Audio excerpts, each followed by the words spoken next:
Somehow, I always find out through somebody else. Like somebody will text me like, oh, I seen you on the newspaper, or I seen you on the TV. You know, I know that comes with it, but that's really, I really don't have too much care for that because I'm doing it for a different goal. My goal is to inspire, motivate, and let the people know that, you know what, you could do it no matter what. You know, I want other people to understand that that I do this for the community. I do this for the ones that could relate to me and the ones that probably can relate to me, but also have dreams and goals in their life.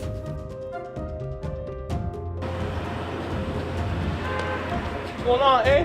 Oh, what's up, my boy? How's everything good? How you? Good to see you, man. Good to see you too. How you been?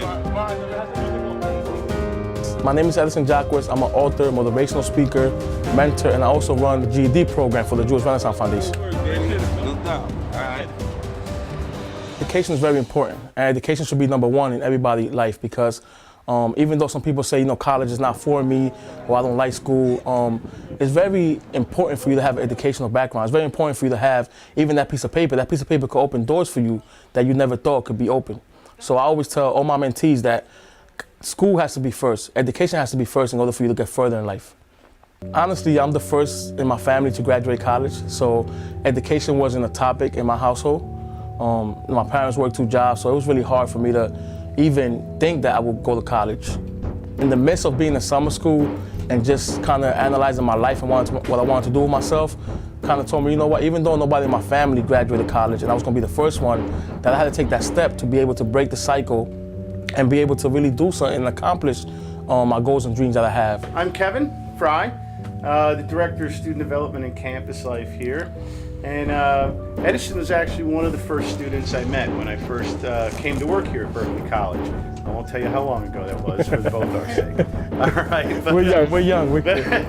So, but no, when I had come to Berkeley, Edison had already made those decisions that he spoke about earlier about deciding, you know, he's going to make the most of this. He wants to better himself, better his situation in life. So when I came on board, he had pretty much already started moving in that way. But what I was able to do was kind of help solidify that, strengthen that, and really kind of validate to Edison that he was making the right decision. And I'm very happy he made those decisions because the work he's done since then has been truly amazing in the community of Perth Amboy, and it's starting to spiral out into other communities around the Middlesex County region. You're an inspiration to me. Thank you so much. You're an inspiration to hopefully everyone watching this. Of course. This is an all-star Berkeley College. This is an all-star Berkeley College graduate. The support system, believing in myself, and just them pushing me to finish school and not give up was big. And when I was able to do that, I told myself, you know what? I'm gonna go all the way and I'm gonna come back and give back to the college. I'm gonna come back and show them my success and that they had something to do with everything that's going on in my life now.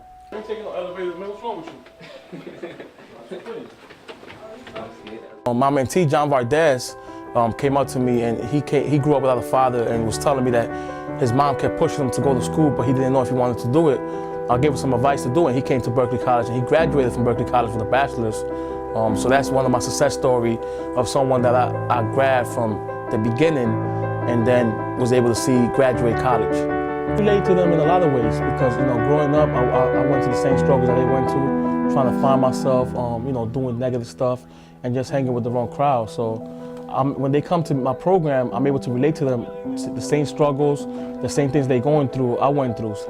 The same way my parents struggle, I see a lot of their parents struggle. Most of my mentees are Hispanic, so we kind of relate to each other from the Dominican Republic and, you know, coming here for a better future and being able to live up to that expectation to go to school and be successful in life.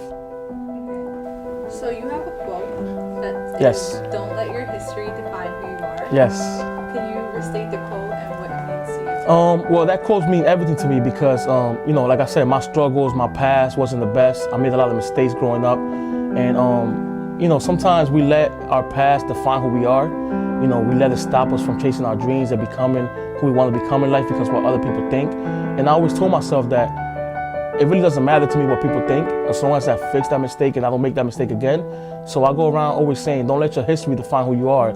Meaning simply, don't let your past stop you from being successful and living your dreams.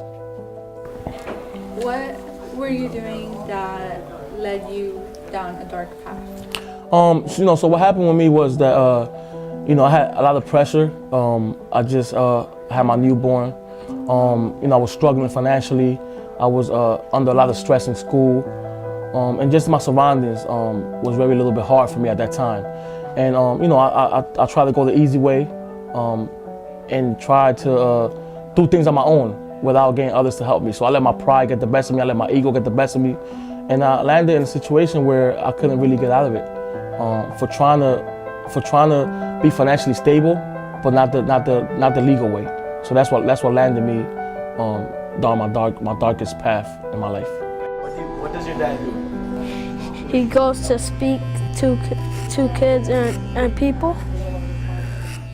How did your son keep you on the right path, and what do you hope for your son's future? Just thinking of him and knowing that he needed me, knowing that I was a big instrument and a big part of his life, was what inspired me to, do what I have to do. I hope the best. I'm gonna stick with him in whatever decision he make in life. I'm gonna stick with him all the way.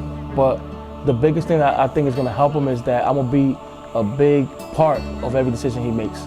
And I didn't have that, not because my parents were bad parents, but because my parents had 2 jobs and they didn't understand, they didn't value education. They didn't understand how college worked and how education was so important, how that piece of paper could open up doors for you.